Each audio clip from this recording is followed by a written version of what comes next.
All right, Larry Krueger here from the Pig and a Pickle Krug Show with a little Golden State Warrior video. Thanks to Pig and a Pickle for being the title sponsor of the Krug Show. Check them out in Emeryville and Corte Madera. They're open 7 days a week in Marin County, folks, from 11 a.m. to 8 p.m. They're open Wednesday through Sunday inside the Emeryville Public Marketplace. Pig and a Pickle, the best barbecue in Northern California. Get the brisket, the chicken, the brisket chili, the pulled pork. It's all so good.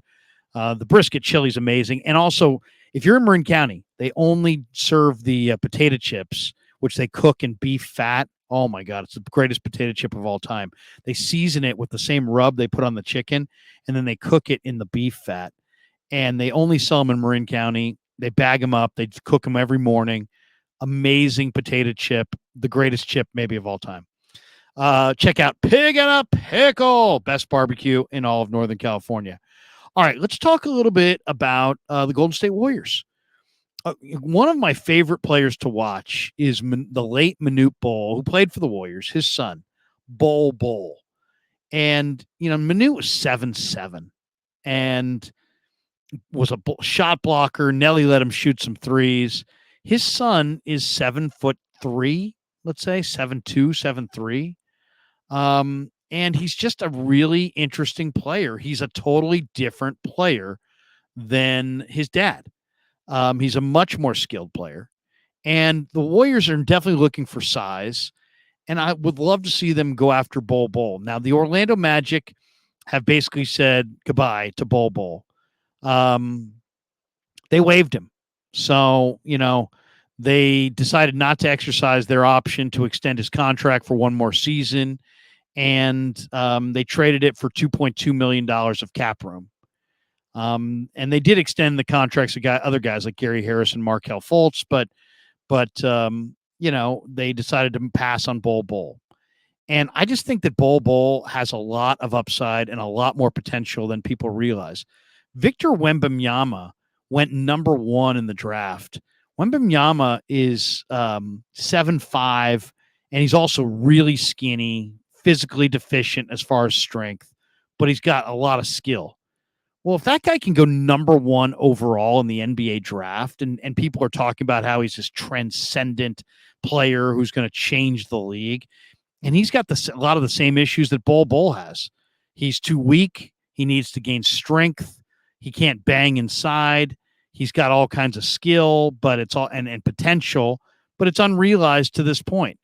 Now, I realize that Wembanyama is a marquee player, and he's stronger than Bol Bol. But we're talking about very similar type body types. Bol Bol's 23 years old at this point. He's played just 53 NBA games, 328 total minutes in his first 3 NBA seasons. And he's had some injury problems, but he's put those injury problems behind him this season. And this year he averaged 9.1 points, 5.8 rebounds, and 1.2 blocks in 21 and a half minutes per game in 70 games for Orlando.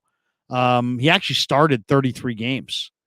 So there's a number of teams that have interest. The Lakers want him, supposedly. The Mavericks are fired up about him. There's a lot of teams that have interest. He was selected by the Miami Heat with the 44th pick in the 2019 draft, and then later moved on to the Denver Nuggets, the Boston Celtics, and the Orlando Magic. And, there's no question that this guy's got a lot of potential. He's got talent. And, he's got the ability. I mean, he's got some guard skills. He runs the court like a small forward, despite the fact that he's got, he's 7'3" with this ridiculous wingspan. Terrence Ross, who played with him on the team, says Bol Bol's a monster. No one has ever seen anyone play like that. I'll say this. I mean, the Warriors are unlikely to get this guy on waivers, but if he's there, take this guy. Take a chance on this guy. If Victor Wembanyama is potentially going to be the next great player, then, there's a chance that Bol Bol might be a little bit better than people think. I just think that this is a player that really needs another chance. I would absolutely give it to him if I'm Golden State. one, it's a great story. The fans would love it. His dad was a Warrior. His dad played for the Golden State Warriors. The late Manute Bol was a Warrior. It would be very cool to see his son wearing a Warrior uniform. But there's other teams, as I said, the Lakers want him, the Mavericks want him. It's not like nobody wants this guy. But man, I really think there's a lot of talent there. I think this guy's going to get better and better and better and stronger.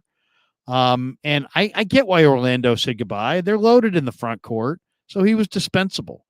But you're talking about a 7'3" athletic guy. And, he's got some defensive flaws despite that size, and he's probably incapable of playing on the perimeter. He's probably not strong enough to protect the paint, but his offensive skills are legitimate. And he might be a guy that can score points off the bench. And I understand why, the Magic have, Paolo Banchero, and they got Franz Wagner, and, they just got a lot of guys. And they're pretty deep. And so I understand why they moved off of Bol Bol. But I'm telling you, this player in 2 years could be really, really good. This is a guy who in a few years could be a much, much better player. And people will remember when they released him? Remember when the Magic released him and made him an unrestricted free agent at age 23? This guy's got a lot of skill.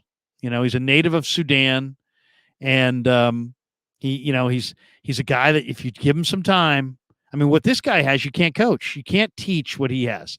He has unbelievable length and really incredible skill at that size. Last July, he signed a 2-year, $4.4 million contract with Orlando. So, his price tag contract-wise is right around the league minimum. And lucky for the Warriors, that's what they have to offer. Now, we'll see. Maybe somebody will pick him off waivers. He hasn't done it yet, so he's definitely a speculative kind of player. He's averaged less than 6 points per game with Denver in his first 3 seasons. But 33 starts this year with the Magic, and the guy almost averaged 10 points a game. He shot 54.6% from the floor. He shot 27% from beyond the arc. And I'll say this too. I mean, big men who can shoot free throws are always valuable. Shot 76% at the foul line as well this year. So I know Phoenix wants him, Dallas, the Lakers, a bunch of teams would like to have this guy for sure. He finished 19th in the NBA in blocks. He had 85 blocks. He finished 8th in the NBA in block percentage, 19th in blocks per game, 17th in the league in defensive rebounding percentage, 19th in defensive rating. And there's a lot to like here. The Magic's got some cap issues, and so they were kind of forced into a spot of, moving on from him. But Bol Bol could flat out play, and I'd love to see the Warriors give him a shot. So I don't know if they can get him on waivers, but if they can, man, go sign this guy. He'll be a crowd favorite. He's going to do nothing but get better. He's not Manute. Manute was a sideshow to some degree. This guy's not. This guy's going to get stronger, and as he gets stronger, you're going to see more skill. I think the Warriors could sign this guy, and absolutely 6 months from now, they could be doing cartwheels that they signed a difference-making player for the league minimum. And hey, if you're going to be held to minimum contracts, you might as well get somebody who's got some serious upside. And the one thing about Bol Bol is he's got major upside. All right, thanks to Pig and a Pickle for being the title sponsor of The Krug Show. Thanks to all of you guys for supporting The Krug Show on YouTube.